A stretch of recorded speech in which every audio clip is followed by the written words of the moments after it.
I think we are there and we are live. On our way. Yay! Hello there, everyone, and welcome to our very first Project Kin and Journeys into Genealogy live broadcast. It's a thrill. We're still finding our way, finding our roots, finding our way around doing all of this. But until we figure out some of the subtle details here, we'll have this down. I need to turn off my, there we go, so I don't get too much noise, and we are live. Emma, thank you so much for braving this with me. It is a first time for every technology, and let's face it, it takes a little bit of gulp. Let's just do this thing. And gulp, let's just do this thing is kind of the ethos of everything we're doing here. Honestly, I do that not out of courage, but out of a belief in, this technology we've been playing with for the last 30 years or so, and there's a little bit of, hey, what can go wrong? I might embarrass myself, but I've done that. And once you've done that, you realize that in embarrassing yourself, you're giving other people courage. And frankly, in a lot of what we do for family history, that's kind of what we're doing. We're sticking ourselves out there and saying what we believe, and knowing that our ancestors may, our descendants may very well read all this and say, what were they thinking? At least that's how I feel. So, Emma, it's a delight to have you. And I wanted to step into all of this to explore, talk a little bit about what you're going to be talking about this month. You and I had a conversation, and you started sharing it with me, and we said, you know what, let's just do this. So tell me, what's coming this month on our Emma Explores program on November 21st, 10 a.m. Pacific? Really looking forward to this one, Barbara, and it's a little bit different. So I've been thinking some of the topics I've done, I could do more on those, but I thought I'm going to do something a little bit different today, or next week when this actually goes out. So I'm going to be talking about actors and people in the theatre, and there's going to be Hollywood. Yeah, there's definitely a couple of Hollywood connections that I can bring out to things. So I've been doing some digging into my twig, and I was thinking, I know there's an actor, and I know there's more than one actor, and it's like, where is that one? And so I've found probably 4 or 5 so far, and I think there might be others. And I'm busy trying to find out what they did and the sort of things they actually took part in. Some of them were the theatre, some of them were television, and some I've even got a Hollywood director. So yeah, and there's a name called Hercules, and a connection to Ernest Hemingway, and there's a connection to Roman Polanski. So Wow. there's all sorts of different people in there. So yes, some interesting people. And it's like I didn't know some of these things, and looking up. That's one of the things I really enjoy about doing these talks, is that it makes me explore more about the people I'm talking about. And I find things like an obituary. I find somebody mentioning it, and I found something about there's a connection to Catherine Deneuve and all sorts of different things. And one of them produced a film I like, and it's like I didn't know he did that. And yes, it's just amazing. It's such fun to read. There's several things you have in there. One is until you take the time to either present or write it down or essentially share it with others that you may not even know who's reading it, you don't feel that responsibility for being so careful to get the details right, Mm. to go and explore that full line that you need to explore. And I think that's something kind of wonderful, both about the technologies that we have today that we can do this, even if it's a conversation within the family, or well, the ability to share this as a community, and that kind of insight. But wow, film especially, it's not that old a technology. Will we be doing this about ancestors who did live video?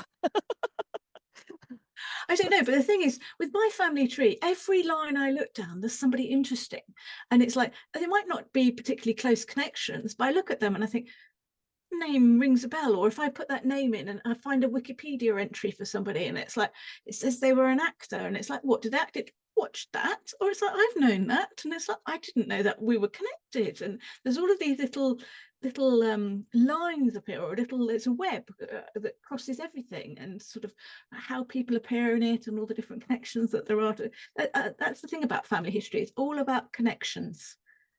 Yeah. Yeah, it's funny. Here we are doing this across the web itself, the internet web, but um, thinking about family history as this multidimensional thing going back in time and in place and across combinations of interests and capabilities, sooner or later you start seeing these similarities to who you are. I mean, that how does that change you idea is something I've been thinking about a lot.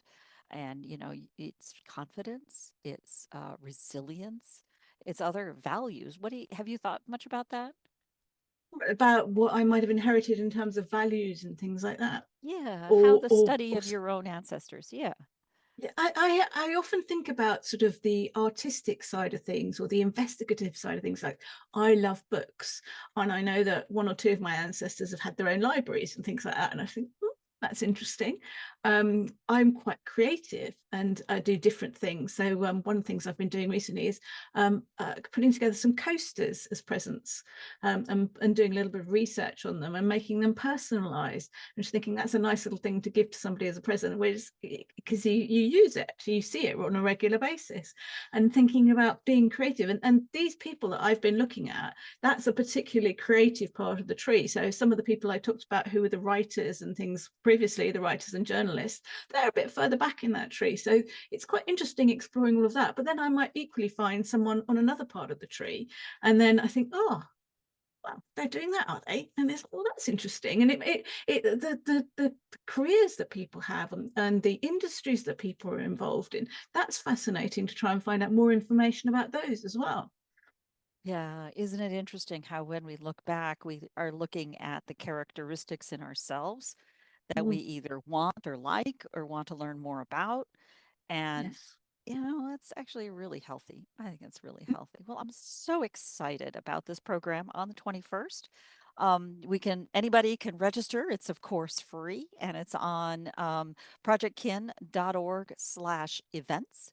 In fact, we have a number of fun events coming up that are brand new, built on top of what we've learned in the past month. So every program we do here at Project Kin so far anyway, has been recorded and shared in projectkin.org and our forum at projectkin.org/forum, which is hosted on Substack. And all the recordings are free, along with some incredible tidbits and resources that our guests share. And you have been especially generous with all of these. I know I've used them to research my own family that extends into all across England, as a matter of fact.